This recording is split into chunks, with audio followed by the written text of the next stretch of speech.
નમસ્કાર દર્શક મિત્રો, પોલીસ ફોકસ ન્યૂઝ ચેનલમાં આપનું હાર્દિક સ્વાગત છે। હવે એક નજર આજના મુખ્ય સમાચાર પર। ગુજરાત સરકાર દ્વારા ઢોળકિયા ફાઉન્ડેશનના સહયોગથી ગુજરાત વિધાનસભાના અધ્યક્ષ શ્રી શંકરભાઈ ચૌધરી અને કેબિનેટ મંત્રી શ્રી બળવંતસિંહ રાજપૂતની પ્રેરક ઉપસ્થિતિમાં સરસ્વતી નદીમાં જળ સંચયની કામગીરી અને ખાતમુહૂર્ત કાર્યક્રમ યોજવામાં આવ્યો હતો। ત્યારબાદ વિધાનસભાના અધ્યક્ષ શ્રી અને કેબિનેટ મંત્રી શ્રી અરડેશ્વર મહાદેવના દર્શન કરી ધન્યતાનો અનુભવ કર્યો હતો। આ પ્રસંગે ગુજરાત વિધાનસભાના અધ્યક્ષ શ્રી શંકરભાઈ ચૌધરીએ જણાવ્યું હતું કે સિદ્ધપુર દેવોની ભૂમિ છે, જેનો ઉલ્લેખ આપણા વેદોમાં પણ છે। આ પાવન ધરા પર સારા કાર્ય કરવા દેવી શક્તિ મદદરૂપ બનતી હોય છે, જેના અનુસંધાને સરસ્વતી નદીમાં જળ સંચયના શુભ કામ કરવાનું કાર્ય શ્રી સવજીભાઈ ધોળકિયાના હસ્તે થઈ રહ્યું છે। આ પ્રસંગે કેબિનેટ મંત્રી શ્રી બળવંતસિંહ રાજપૂતે જણાવ્યું હતું કે સિદ્ધપુરમાં અરડવડેશ્વર મહાદેવ મંદિરમાં હવન સંપન્ન થયો હતો। આ પાવન પ્રસંગે ગુજરાતના મુખ્યમંત્રી માટે સરસ્વતી નદી અંગે ચર્ચા થઈ હતી, જેથી આજે ધોળકિયા ફાઉન્ડેશનના સહયોગથી સરસ્વતી નદીમાં જળ સંચયની કામગીરીનો શુભારંભ થયો છે, જે આપણા સૌ માટે આનંદની વાત છે।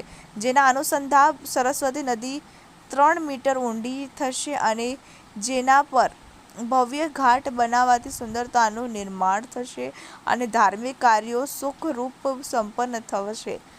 આ પ્રસંગે જળ સંપત્તિ વિભાગ અધિકારી સંચિવ શ્રી એમ.ડી. પટેલ, જિલ્લા કલેક્ટર શ્રી અરવિંદ વિજયન, જિલ્લા પોલીસ અધિક્ષક શ્રી રવિન્દ્ર પટેલ, નિવાસી અધિક કલેક્ટર શ્રી બી.એસ. પટેલ, જિલ્લા પંચાયત પ્રમુખ શ્રી હેતલબેન ઠાકોર, નગરપાલિકા પ્રમુખ શ્રીમતી અનિતાબેન પટેલ, સંગઠનના હોદ્દેદારો શ્રી ડૉક્ટર દશરથજી ઠાકોર, શ્રી નંદાજી ઠાકોર તેમજ સંગઠનના હોદ્દેદારો અને બહોળી સંખ્યામાં લોકો ઉપસ્થિત રહ્યા હતા।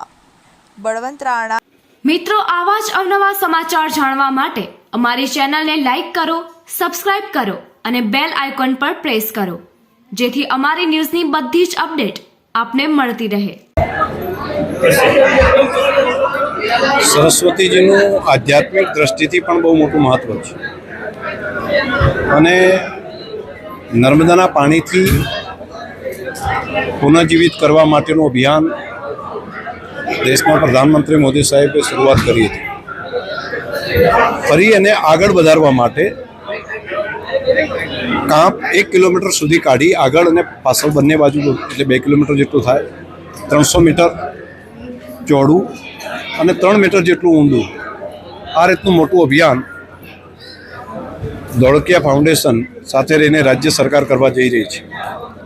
રાજ્યના મુખ્યમંત્રીશ્રીનો મનમાં આ ધામ આગળ વધે અને આ વિસ્તારના ધારાસભ્ય અને માન્ય મંત્રીશ્રી બલવંતસિંહભાઈએ ઇનિશિયેટિવ લીધું। માનું છું કે ઉત્તર ગુજરાત માટે ખૂબ મોટું કામ થશે આ।